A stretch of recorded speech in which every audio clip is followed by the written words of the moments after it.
सत्य के साथ भारत विकास चैनल पर मैं शिवानी आप सभी का स्वागत करती हूँ। रामायण का इतिहास एवं प्रादुर्भाव के पहले अंक में आपने आदि समैया जी को सुना। अब दूसरे अंक में मैं लेकर आई हूँ आगे की समस्त जानकारी। रामायण हमारी संस्कृति का अनिवार्य हिस्सा है।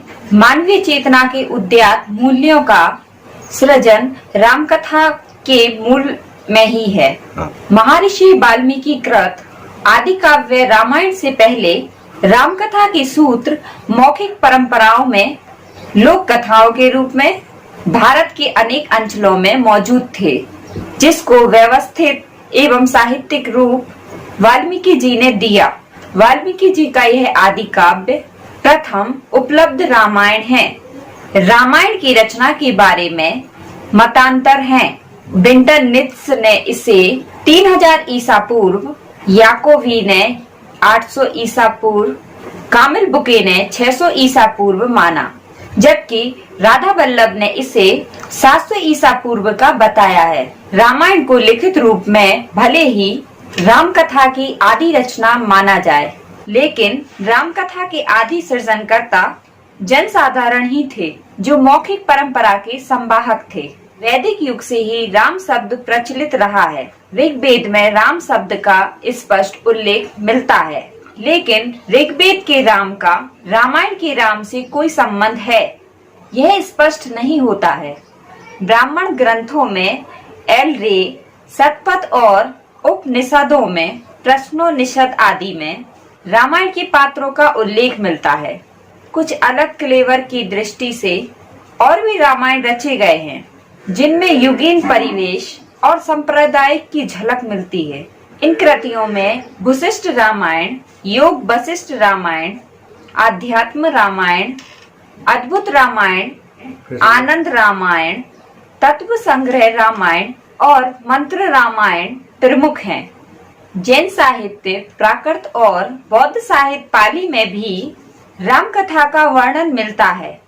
जैन साहित्य में रामकथा का वर्णन व्यापकता से रचा गया है।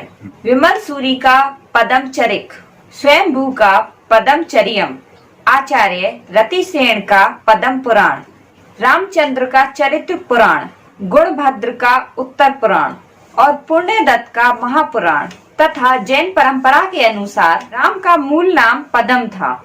इसी तरह बौद्ध परंपरा की जातक कथाओं में भी राम कथा का वर्णन व्यापकता से मिलता है।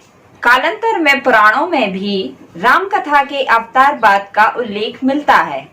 पुराणों में भी राम को श्री हरि विष्णु का अवतार माना गया है। पुराणों में राम कथा एक जगह संकलित नहीं है, अलग अलग रूपों में व्याप्त है।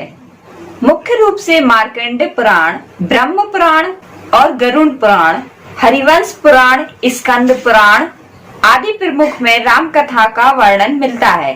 संस्कृत के ललित साहित्य में राम कथा के विस्तार को फादर कौमिल बुल्के ने अपने शोध में उल्लेख किया है। इसके अलावा अनेक ग्रंथों जैसे कालिदास का रघुवंश 400 ईसा पूर्व, कुमारदास का जानकी हरण 800 ईसा पूर्व, अभिनंदन का रामचरित 15वीं शताब्दी में राम कथा का वर्णन मिलता है। ईसा के प्रथम सदी से चतुर्थ सदी के बीच राम कथा भारत के उपनिवेशों में पहुंच चुकी थी। रामायणों की संख्या पिछले 2500 से 3000 वर्षों में दक्षिण तथा दक्षिण पूर्व एशिया में रची गई। इसका प्रभाव एवं दायरा व्यापक है। अलग अलग क्षेत्र, अलग अलग भाषाओं में अनुवाद होने के कारण इसमें कई परिवर्तन होते चले गए। कई परिवर्तनों के बाद भी मूल कथा आज भी वैसी की वैसी ही है। इसके आगे की जानकारी अगले अंक में। नमस्कार। उम्मीद करती हूँ हमारा आज का कार्यक्रम आपको पसंद आया होगा। आप इसे लाइक कीजिए, शेयर कीजिए। यदि आपने हमारा चैनल अभी तक सब्सक्राइब नहीं किया तो इसे सब्सक्राइब कीजिए, बेल आइकॉन भी दबाइए ताकि हम और आप हमेशा जुड़े रहें। इसी के साथ नमस्कार।